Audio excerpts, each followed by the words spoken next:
जनता मजदूर संघ बस्ताकोला क्षेत्र संख्या IX के तत्वाधान में माइंस रेस्क्यू स्टेशन धनसा में आयोजित केंद्रीय पदाधिकारियों का सम्मान समारोह सह वनभोज में बतौर मुख्य अतिथि शामिल हुई। जनता मजदूर संघ के माननीय केंद्रीय अध्यक्ष श्रीमती पूर्णिमा नीरज सिंह जी, इस दौरान संघ के महामंत्री श्री अभिषेक सिंह बतौर विशिष्ट अतिथि मौजूद थे। इस दौरान माननीय अध्यक्ष श्रीमती पूर्णिमा नीरज सिंह ने कहा कि जमसम गलत काम की पैरवी नहीं करता। बस्ताकोला क्षेत्रीय कार्यालय में जो अभी चल रहा है वह किसी से छुपा नहीं है। अगर प्रबंधन अपनी कार्यशैली नहीं बदला तो उनकी अब खैर नहीं है। कहा कि अपने कार्यकाल में कॉलेज और अस्पताल के अधूरे काम को पूरा करना हमारा लक्ष्य है। इन्होंने अपने कार्यकर्ताओं से संगठन को मजबूती प्रदान करने पर जोर दिया। वहीं जमसम के महामंत्री अभिषेक सिंह ने चुनाव हारने पर पदाधिकारियों के साथ मंथन करते हुए कहा कि जमसम के पदाधिकारी संगठित के साथ साथ असंगठित क्षेत्र में जाकर मजदूरों से मिले, उनका सदस्यता शुल्क काटते हुए उनकी समस्याओं को दूर करे। इसके अलावा सभी पदाधिकारियों में जोश भरते हुए कहा कि अब मैं मजदूर समस्या को लेकर मैदान में आ चुका हूँ। मजदूरों की समस्या अब मेरी समस्या बन गई है। चुनाव पर चर्चा करते हुए कहा कि कुछ कमियों की वजह से हम लोग चुनाव हारे हैं, लेकिन उस कमियों को दूर कर लिया जाएगा। इसके पूर्व कार्यकर्ताओं ने पूर्णिमा नीरज सिंह व अभिषेक सिंह को तलवार भेंट कर सम्मानित किया। कार्यक्रम का संचालन RK पाठक व अध्यक्षता बबलू सिंह ने की।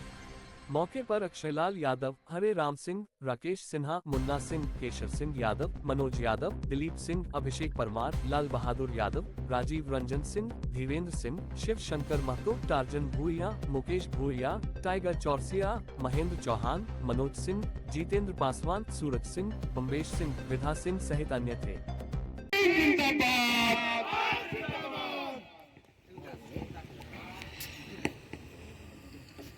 एरिया 9 के आज इस भोज के कार्यक्रम में उपस्थित अध्यक्षता कर रहे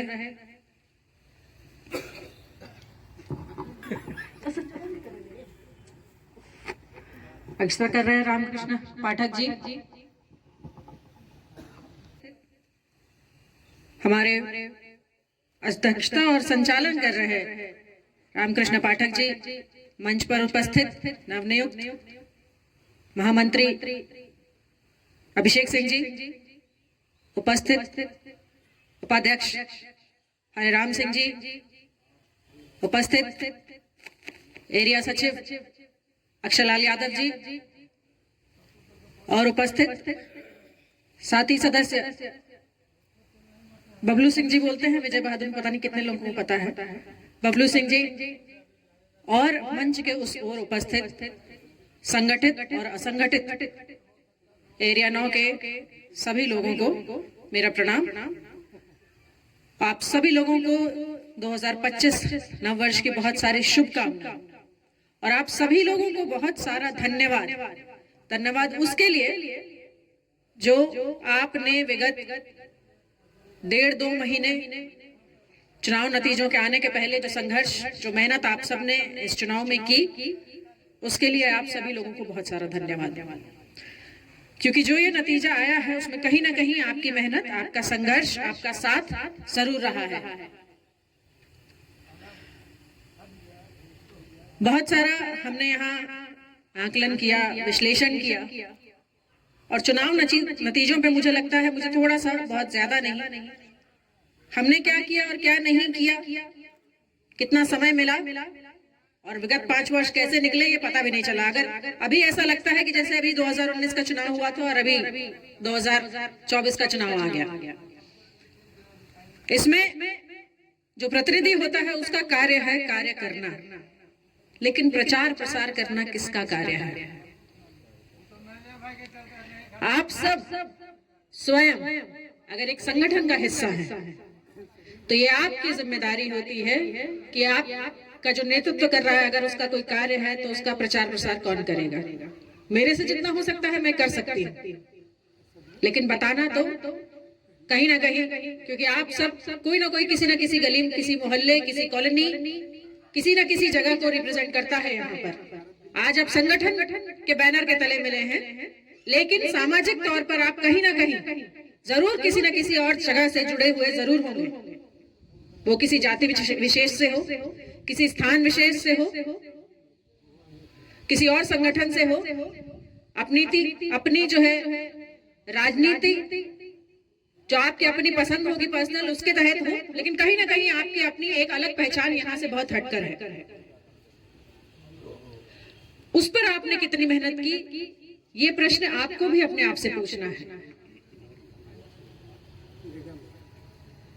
क्योंकि अगर कोई कार्य, और उससे भी बड़ी बात यह है कि अच्छे के बारे में आप किसी को भी गलत किए हुए कार्यों का अगर आप एक संगठन के तहत प्रचार प्रसार नहीं करेंगे तो निश्चित तौर पर दूसरा व्यक्ति जो है वो मजबूत होगा या उसे मजबूत समझा जाएगा। आजकल का चुनाव सही और गलत के मायनों से बहुत दूर जा चुका है।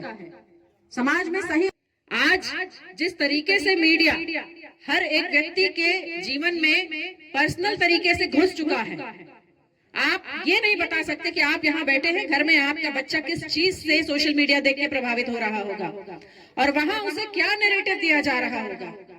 उसका सही और गलत से कोई मतलब नहीं है। अगर सही और गलत में चुनना होता तो आज भी मैं विधायक होती, लेकिन यहाँ सही और गलत को चुनने से कोई वास्ता नहीं है किसी का। यहाँ चुनाव के आखिरी 3 महीने में आपको कैसे प्रेजेंट कर दिया जाता है, इससे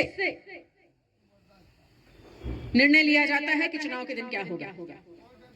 और कहीं ना कहीं वो जो नैरेटिव बना उसमें हम सब थोड़ा पीछे रह गए। क्या है कि जिस पार्टी से भी हम हैं वो प्रचार प्रसार में थोड़ा कम विश्वास रखती है। दूसरी पार्टी में तो ये हाल है कि एक केला देने के लिए भी 5 लोग आएंगे और यहाँ हम 40,000 टन कोविड के समय में बांट चुके, लेकिन प्रचार नहीं करते। हम नहीं करते क्योंकि हमें ये विश्वास है, और शायद उसी विश्वास का नतीजा है कि आज इतनी बड़ी संख्या में फिर से झरिया विधानसभा में जो एक इतिहास ही हो गया है कि लोग दूसरी जो 50 वर्षों से जड़े जमा कर बैठे हैं, आज उनके विपरीत भी कोई इतनी बड़ी संख्या में आकर खड़ा हुआ है। और ये आगे लड़ाई आसान नहीं होने वाली, लेकिन जितनी जिम्मेदारी, मुझे तो एक एडिशनल जिम्मेदारी जो मैं बहुत विगत 5 वर्षों से जिससे भाग रही थी वो आप सबने दे दी और परिस्थितिवश ही उसे लेना पड़ा। आज अंकल होते तो हमें ये करने की जरूरत नहीं होती, आज वही महामंत्री होते, लेकिन उनके जाने के बाद जो उनकी एक इच्छा थी वो बहुत पहले से कह रहे थे, और मैं इस बात को पिछले 5 सालों से टाल रही हूँ कि मैंने यही कहा कि जब तक आप हैं तब तक हमें ये सब करने की क्या जरूरत है। एक जो जिम्मेदारी मुझे मिली है उसे मुझे पूरा करने दीजिए।